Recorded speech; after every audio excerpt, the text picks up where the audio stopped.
And welcome to विटवाई में। आज की इस वीडियो में मैं अपना मेडिकल टेस्ट का एक्सपीरियंस शेयर करने वाला हूँ। ये मेडिकल टेस्ट मैंने एसएसबी गोरखपुर में दिया था और ये सीएपीएफ असिस्टेंट कमांड 2024 एग्जाम के लिए था।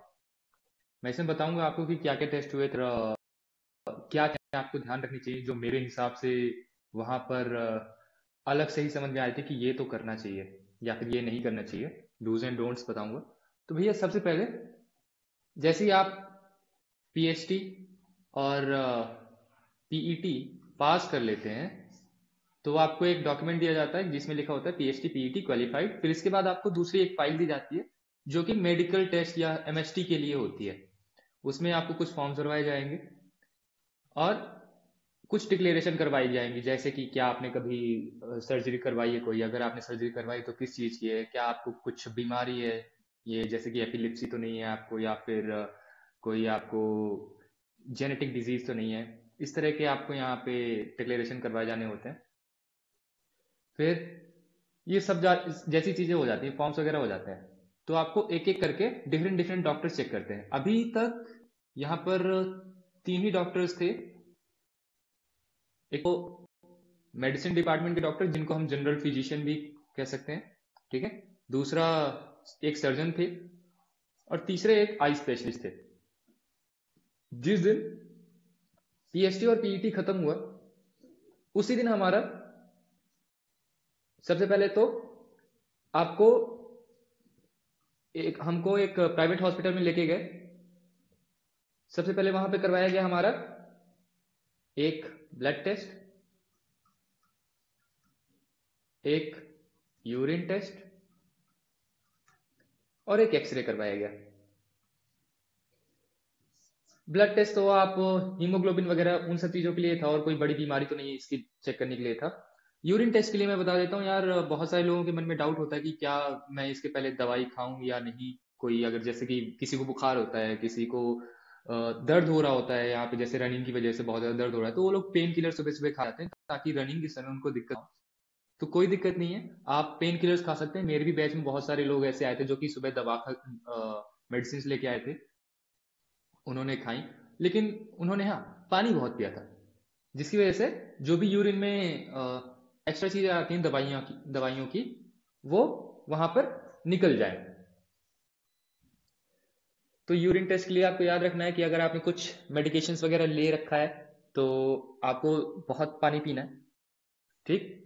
एक्सरे में भी नॉर्मल सी चीजें वो चेक करते हैं कि कहीं ऐसा तो नहीं है कि आपके लंग्स में पानी भरा हुआ है या ऐसा कुछ कोई बड़ी बीमारी तो नहीं है। ये हो गया। फिर नेक्स्ट डे यानी कि सेकंड डे आपको बुलाते हैं, पीएचडी पीईटी और एक्सरे वगैरह सब कुछ हो गया। सेकंड डे आप आओगे तो आपको सबसे पहले मेडिसिन वाला डॉक्टर चेक करेगा जो कि आपका बीपी और हार्ट रेट चेक करेगा। बीपी नॉर्मल 120/80 के आसपास होना चाहिए, ठीक। हार्ट रेट आपका चेक करते हैं। और वहाँ गोरखपुर वाले जो फिजिशियन थे तो वो तो काफी अच्छे थे। आप नर्वस ना फील करें इसके लिए वो बात करते जा रहे थे आपसे, आपके बारे में पूछ रहे थे कि आप क्या करते हो, अभी इसके बाद का क्या प्लान है, वगैरह वगैरह। मेडिसिन वाला बिल्कुल नॉर्मल सा है, वहाँ पे कुछ ऐसा दिक्कत वाली बात नहीं थी। सर्जिकल डिपार्टमेंट, भैया ये वाले जो डॉक्टर है ना, इनके पास बहुत सारे पॉइंट्स हो सकते हैं आपको अनफिट करने के, क्योंकि ईएनटी भी इन्हीं को चेक करना है, बाकी पूरी बॉडी तो इनको चेक करनी ही करनी, टीथ वगैरह भी, ठीक है, डेंटल वाला भी यही चेक करेंगे। तो सबसे पहले हम सब जब बैठे हुए थे तो सबको यहाँ पे कपड़े उतारने के लिए बोला गया, सिर्फ और सिर्फ अंडरवियर्स में थे हम लोग। और 10-12 लोगों को बुलाया गया इकट्ठा। हम लोग यहाँ से ऐसे खड़े हो गए और डॉक्टर एक एक करके, जैसे कि हम सारे के सारे कैंडिडेट्स खड़े हैं 10-12 लोग, डॉक्टर एक एक करके ऐसे चारों तरफ से एक एक पर्सन को घूम करके देख रहा था। वो चेक कर रहा था कि कहीं कोई बॉडी डिफॉर्मिटी तो नहीं है, कि चेस्ट यहाँ पर पिजन चेस्ट हो, या फिर लेग्स में जैसे कि बो लेग्स हो गया, वो अलाउड नहीं है। कैरिंग एंगल बहुत ज्यादा तो नहीं है, जैसे कि लड़कों के लिए 15 डिग्री होता है, लड़कियों के लिए 18 डिग्री होता है, ओके। हालांकि ये डॉक्टर टू डॉक्टर डिपेंड करता है, अगर थोड़ा बहुत होता है तो कोई डॉक्टर ऐसा होता है कि छोड़ देता है? कोई कोई ऐसा होता है कि वो पटरी लेकर के नापने ही लगते हैं। तो ये आपकी थोड़ी बहुत किस्मत भी है। अब जैसे कि जो बताया गया मुझको, वहां पे और भी कैंडिडेट्स मिले थे जो कि चौथी बार आ रहे थे यहाँ पर असिस्टेंट कमांडेंट के फिजिकल के लिए। तो उन्होंने बताया कि पिछली बार के जो सर्जन थे वो बहुत ही ज्यादा स्ट्रिक्ट थे, उनको कुछ भी थोड़ा सा भी पॉइंट दिख रहा था, डाउट भी हो रहा था, तो वो वहां पर एक रिजेक्शन आपको दे रहे थे, आपको रीमेडिकल के लिए भेज दे रहे थे। इस बार डॉक्टर यहाँ पे जो सर्जन थे वो काफी अच्छे थे, उनको अगर हल्का फुल्का लग रहा था तो वो जस्ट छोड़ दे रहे थे, बहुत ज्यादा यहाँ पे परेशान नहीं करते किसी को। जॉइंट्स मूवमेंट, इसके लिए वो आपको यहाँ पे आपके शोल्डर्स मूव करने को, आपको कुछ एक्सरसाइज करने को कह सकते हैं कि आप यहाँ पर सिटअप्स करो या फिर आप जंप करके दिखाओ, आप शोल्डर्स को मूव करो। ठीक है, ये सब एक्सरसाइज आपको करने को बोला जा सकता है, और हमको तो बोला ही गया था। फिर बॉडी बैलेंस आपको वहां पे चलने के लिए बोला जाएगा। ठीक है, कि चल करके दिखाओ, एक एक पर्सन वहां पे चल के दिखाएगा, आपको एक पैर पे खड़ा होने के लिए बोला जाएगा, फिर दूसरे पैर पे खड़ा होने के लिए बोला जाएगा। ये सब हो गया। फिर इसके बाद वो आपका ईएनटी चेक करते हैं और डेंटल वाला चेक करते हैं, वही सर्जन ही चेक कर रहे हैं ये सब चीजें। ठीक है, तो इतनी सारी चीजें हो जाती तो सर्जन काफी जल्दी जल्दी में थे। तो ईएनटी में आपका ईयर वैक्स, हाँ भैया, ईयर वैक्स जरूर क्लीन करवा के जाना अगर आप जा रहे हैं, और हाँ किसी डॉक्टर से कर, और किसी ढंग के डॉक्टर से, ऐसा नहीं कि वो डॉक्टर ने आपके कान का पर्दा फाड़ दिया, ध्यान देना। ठीक है, क्योंकि ईयर वैक्स के लिए वो टीआर मिल रहा है लोगों को। एक लड़का था जो कि 20 दिसंबर को आया था, और वो 26 दिसंबर तक भी फ्री नहीं हो पाया था, उसको 2 ही टीआर थे केवल, एक तो ईयर वैक्स का मिला था और एक और कुछ आई रिलेटेड था। तो सोच लो, अगर आपको दिन नहीं बर्बाद करने तो आप अपना जो भी चीजें हैं वो आप ऑलरेडी सब कुछ सही करके जाना, अदरवाइज आप पास तो हो जाओगे रीमेडिकल में, ज्यादा चांसेस ये होते हैं कि आप पास हो जाएंगे, लेकिन फिर आपके दिन बर्बाद होंगे। फिर ईएनटी हो गया, डेंटल पॉइंट्स हो गए। अब डेंटल पॉइंट्स में जैसे कि किसी को हल्की फुल्की कैविटी है तो भी वहां पे छोड़ दे रहे हैं, बस डेंटल पॉइंट वहां पे इतने दांत होने चाहिए कि आप खाने खाने अच्छे से चबा सके। ठीक है, कैविटी है या फिर आपके कुछ डेंटल पॉइंट्स एक आध कम भी हैं तब भी वहां चल जाएगा आपका। फिर इसके बाद एक एक करके डॉक्टर यहाँ पे सबके जेनिटल चेक करता है प्राइवेट रूम में। ओके, फिर आई वाले डिपार्टमेंट, इस बार के मेडिकल टेस्ट में भाई साहब आई वाले डॉक्टर ही थे जो कि सबसे ज्यादा स्ट्रिक्ट थे। हम 23 लोग थे जिन्होंने फिजिकल क्वालिफाई किया था, उनमें से 14 को अनफिट अकेले आई वाले डॉक्टर साहब ने कर दिया। सर्जन ने सिर्फ एक पर्सन को टीआर दिया था, और फिजिशियन ने तो किसी को भी नहीं दिया था। तो आई के लिए पहली बात, सबसे पहले विजन चेक होता है कि आप चीजों को पढ़ पा रहे हो कि नहीं, आपको नियर विजन डिफेक्ट या डिस्टेंट विजन डिफेक्ट तो नहीं है, तो वो चीजें चेक करते हैं। तो इसके लिए ना आप सबसे पहले अपना प्रिस्क्रिप्शन बनवा के जाना कि भैया मेरे आंखों का पावर ये है। अगर आप यूज करते हो या फिर आप चश्मा यूज करते हो तो अपना प्रिस्क्रिप्शन बनवा के जाना कि मेरा पावर 1.5 डायोप्टर है या फिर जो भी है। ठीक है, क्योंकि उसी के हिसाब से फिर वो लेंस लगा करके चेक करेंगे आपको। अदरवाइज आपने सपोज करो कि 1.5 डायोप्टर बोल रखा है और आपका रियल पावर अभी 1.75 हो चुका है, तो सिर्फ और सिर्फ 1.5 डायोप्टर का लेंस लगाकर आपसे पढ़वाएंगे, 1.75 चेक भी नहीं करेंगे वो, और आपको यहाँ पर अनफिट डिक्लेयर कर दिया जाएगा। तो ध्यान देना, वो आपके ऊपर है पूरा। फिर पेरिफेरल मूवमेंट, जैसे कि आपको, ये आप बैठे हुए हो, ठीक है, ये डॉक्टर साहब है,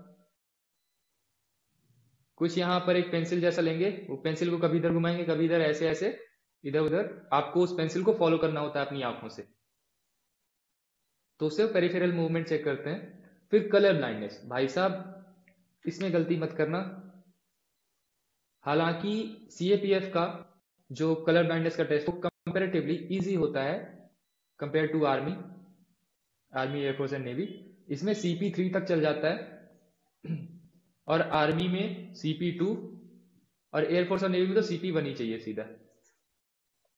ठीक है, तो इशियारा टेस्ट होता है, बुक दिखाई जाती है आपको, नंबर्स पढ़वाए जाते हैं। कुछ भी गलती मत करना प्रेशर में आकर के, क्योंकि मैंने गलती करी तो मुझको यहाँ पे री मेडिकल मिला, कलर ब्लाइंडनेस के लिए, जबकि मैं अभी कुछ ही दिन पहले आर्मी के लिए फिट होके आया, मुझे CP4 लिख दिया उन्होंने। तो ध्यान देना, इसमें कुछ गलती मत करना। फिर ये हो जाएगा। इसके बाद आपकी आंखों का डायलेशन किया जाता है। डायलेशन में आपकी आंखों में एक ड्रॉप डाली जाएगी 3 बार, लगभग 15-20 मिनट में, और फिर मशीन से वो आपकी आंखों को चेक करते हैं। इससे चेक करते हैं आपका CD ratio, cup disc ratio, कि कहीं ये बहुत ज्यादा तो नहीं है। हालांकि इसके बेसिस पर रिजेक्शन तो नहीं मिल रहा, रिजेक्शन नहीं मिल रहा है, रीमेड में क्लियर कर दे रहे हैं। एक्सियल लेंथ चेक कर रहे हैं। ये देखो, मैं वही चीजें यहाँ पे बता रहा हूँ जो कि मेरे सामने आई है। मैं कोई डॉक्टर नहीं हूँ तो इसकी वजह से बहुत ज्यादा तो नहीं पता, बट हाँ, जो चीजें मेरे सामने आई वो मैं आपको बता रहा हूँ। फिर रेटिना फिटनेस, कुछ लोगों को यहाँ पे उनको पॉइंट मिला था कि आपकी जो रेटिना है वो डीजनरेट हो रही है, यानी कि वो रेटिना खत्म हो रही है, तो उसकी वजह से भी रीमेडिकल मिला था। तो ये सब चीजें आप देख लेना। अनफिट केसेस मैंने क्या क्या देखे हैं, जो अभी मुझको याद आ रहे हैं वो है, एक तो डीजनरेशन ऑफ रेटिना, जिसमें कि 2 लोगों को मिला था और दोनों ही रीमेडिकल में भी अनफिट हो गए। कलर ब्लाइंडनेस CAPF में CP3 तक एक्सेप्टेबल है। मुझे पहले CP4 दिया था मेडिकल में, फिर बाद में CP3 दे करके मैं पास हो गया। CP3 भी मुझको कैसे मिला ये भी बड़ा ही, क्या बताएं, फनी सा किस्सा है, अपनी गलती की वजह। खैर, में तब भी हो गया रीमेडिकल में। सर्जरी के लिए डॉक्यूमेंट्स वो भी आपको लेके जाने हैं। प्रिस्क्रिप्शन कोई कोई गलत ले आया था, उसके लिए भी अनफिट डिक्लेयर किया गया था मेडिकल में। वो लोग रीमेडिकल में गए, उन्होंने दोबारा चेक करवाई आंखें, ठीक है, दोबारा प्रिस्क्रिप्शन लेके गए, फिर इसके बाद वो फिट हुए। एक्सियल लेंथ के लिए एक की जो सिलिंड्रिकल एक्सियल लेंथ थी वो 1.75 थी, तो उसको वहां पर अनफिट कर दिया, ठीक है। तो ये चीजें आपको चेक करके जानी है। अब ये कलर ब्लाइंडनेस से मैं बता देता हूँ, ये जो इशारा बुक थी मुझे पता नहीं था कि इसमें किसी किसी में नंबर्स होते हैं, किसी किसी में नहीं होते हैं, तो उसी हिसाब से आपको चेक करना है। जैसे कि ये देखो यहाँ पर क्या लिखा हुआ है, अगर आप पढ़ पा रहे हो तो ये लिखा हुआ है 96, ठीक है, ये एक नंबर है, इसमें हमको साफ साफ समझ आ रहा है। ये एक पैटर्न है जिसमें कि डॉक्टर आपको कहेंगे कि इसको आपको ट्रेस करना है। आपने यहां से इसको ऐसे ट्रेस करते हुए डॉक्टर को दिखाते जाना है कि सर यहां से अगर मैं स्टार्ट करूं तो ये पैटर्न ऐसे जा रहा है, ऐसे करके ऐसे, ठीक है। और डॉक्टर आपको वहां पर आपकी वीडियोग्राफी ड्यूरिंग होल MHT चलती रहती है, ये आपको ट्रेस करना होता है। कभी कभी तो ऐसा होता है कि पैटर्न होता ही नहीं, जैसे कि इसमें देखो ये पैटर्न नहीं है। मैंने जब मेडिकल चल रहा था ना मेरा, तो ये 96 जैसे यहाँ पे लिखा हुआ था, 26 लिखा हुआ था उस वाले नंबर में, और मुझे लगा कि वो 28 है। गलती से मैंने 28 पढ़ दिया और मैंने 3 बार उसको 28 पढ़ा, लेकिन तीसरी बार में मुझको समझ आया कि ये 28 नहीं 26 है। मैंने उनको बोला सर ये 28 नहीं 26 है, लेकिन फिर भी डॉक्टर ने मुझको बाद में CP4 ही दिया मेडिकल में। फिर मेरा रीमेडिकल हुआ, रीमेडिकल में भी मैंने सारे नंबर बढ़िया से पढ़ लिया अच्छे से, ये वाला पैटर्न भी अच्छे से ट्रेस कर लिया इस तरह के। लेकिन जब ये बिना पैटर्न वाली चीज आई तो मेरे दिमाग में ये बात आई कि भैया इसमें तो ऐसा हो ही नहीं सकता इशारा बुक में कि पैटर्न ना हो या फिर नंबर ना हो, लेकिन ऐसा होता है। 3 तरह के केसेज है, मैंने इसीलिए तीनों तरह की पिक्चर्स आई कि नंबर भी हो सकता है, एक जो आपको ट्रेस करने को कहा जाए, या फिर हो सकता है कि कुछ भी ना हो वहां पर, तो जबरदस्ती मत बोल देना। जैसे कि यहाँ पर ये लिखा हुआ है तो आपको लगे कि कुछ कुछ 4 जैसा लग रहा है, आप ऐसे यहाँ पे कनेक्ट कर दो जबरदस्ती। इसी वजह से मुझको यहाँ पर CP3 दिया था, क्योंकि मैंने जबरदस्ती वहां पर एक नंबर बोल दिया था, वहां पर था भी नहीं। मैंने वहां पर एक में 4 बोल दिया, दूसरी टाइम में मैंने बोल दिया कि सर ये 2 लिखा हुआ है, तो इसी वजह से मुझको CP3 मिला था। तो इतनी चीजें जो आपको मैं बताना चाहता था।